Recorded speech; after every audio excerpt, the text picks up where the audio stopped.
রাধে রাধে বন্ধুরা, আপনারা আপনাদের ফোনটাকে চার্জ করে নিয়েছেন 100%, কিন্তু কিছুক্ষণ পর দেখছেন যে আপনাদের ফোনের চার্জটা অটোমেটিক ভাবে কমে যাচ্ছে। তো এরকম সমস্যায় যদি আপনিও ভুগছেন, তাহলে আজকের ভিডিওটি প্রথম থেকে শেষ পর্যন্ত দেখবেন, তাহলে ভিডিওটার মধ্যে প্রপার সলিউশন দিয়ে দেবো। তার আগে বলে এই চ্যানেলে যদি নতুন হয়ে থাকেন তাহলে চ্যানেলটিকে সাবস্ক্রাইব করে বেল আইকনে ঘন্টাটাকে অলে করে দেবেন। তাতে কি হবে, নতুন ভিডিও নোটিফিকেশন সবার আগেই পেয়ে যাবেন। ফেসবুক পেজটিকে যদি না ফলো করে রাখেন, ফেসবুক পেজটি অবশ্যই ফলো করে দেবেন। আর বন্ধুরা, একটা লাইক অবশ্যই করে দেবেন। তো বন্ধুরা, তাহলে আজকের ভিডিওটা তাহলে স্টার্ট করে নেওয়া যাক। তাহলে আজকের ভিডিওটা আপনারা দেখেন, আপনাদের ফোনটাকে 100% চার্জ করে নিয়েছেন, কিন্তু চার্জ করে নেওয়ার পরই অটোমেটিক দেখছেন কিছুক্ষণ পরই চার্জ কমে যাচ্ছে। তো এরকম সমস্যা হলে কি করবেন? তো দেখুন, প্রথমে আপনার ফোনের সেটিংস আছে, ফোনের সেটিংসটাকে ওপেন করে নেবেন। ফোনের সেটিংসটাকে ওপেন করে নেওয়ার পরই স্ক্রল ডাউন করে নিচের দিকে নেমে আসবেন। নেমে আসার পরই দেখতে পাবেন অ্যাডিশনাল সেটিংস, এখানে টাচ করে দেবেন। টাচ করে নেওয়ার পরই স্ক্রল ডাউন করে আসবেন।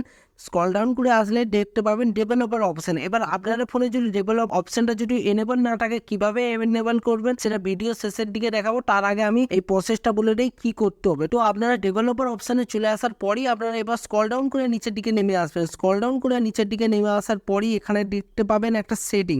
সেই সেটিংটা হচ্ছে ব্যাকগ্রাউন্ড প্রসেস লিমিট। এখানে টাচ করে দেবেন। টাচ করে দেওয়ার পরই দেখতে পাবেন নো ব্যাকগ্রাউন্ড প্রসেস। তো এখানে টাচ করে দেবেন। টাচ করে দিলে কি হবে বলুন তো? তাহলে আজকের প্রত্যেকটা আপনাদের ব্যাকগ্রাউন্ডের যে প্রসেসগুলো আছে সেইগুলো অফ হয়ে যাবে, মানে কাজ করা বন্ধ করে দেবে। তো কাজ না করলে তাহলে অবভিয়াসলি আপনাদের ফোনের যে ব্যাকগ্রাউন্ডের অ্যাপস এর মাধ্যমে যে ব্যাটারির যে চার্জ শেষ হতো, সেটা চার্জও শেষ হবে না, বা অটোমেটিক যে ওরকম কমে আসতো সেটাও হবে না। এটা হচ্ছে আমাদের 1 নম্বর সলিউশন। এবার আমরা 2 নম্বর সলিউশনে কি দেখবো? ব্যাক করে দেবেন পুরো। এবার ব্যাক করে দেওয়ার পরই এই যে আপনারা ফোনের যে এখন ফোন কিনেন নতুন করে, তো নতুন ফোনে দেখবেন অটোমেটিক অনেক ফালতু অ্যাপস, বেকার অ্যাপস কিছু আপনাদের ফোনের মধ্যে ইনস্টল হয়ে থাকে বা প্রি ইনস্টল হয়ে আসে। তো আপনারা যদি নিজেরাকেও ইনস্টল করে থাকেন বা বাইরে থেকে যখন ফোন কিনে থাকেন তখনও যদি ইনস্টল হয়ে আসে, তো তখন কি করবেন? সেই অ্যাপসগুলোকে আনইনস্টল করে নেবেন। টেলিগ্রামে যখন হোল্ড করছি, হোল্ড করে নেওয়ার পর আনইনস্টল অপশনটা এসেছে, তো আপনাদের ফোনে এরকম আনইনস্টল অপশনটা আসবে। তো আপনারা আনইনস্টল করে নিলেই তাহলে বেকার যে অ্যাপসগুলো আনইনস্টল হয়ে গেলে তাহলে আজকের প্রত্যেকটা আপনারা ওই ব্যাকগ্রাউন্ডের প্রসেসও তেমন করবে না অ্যাপসগুলো, আর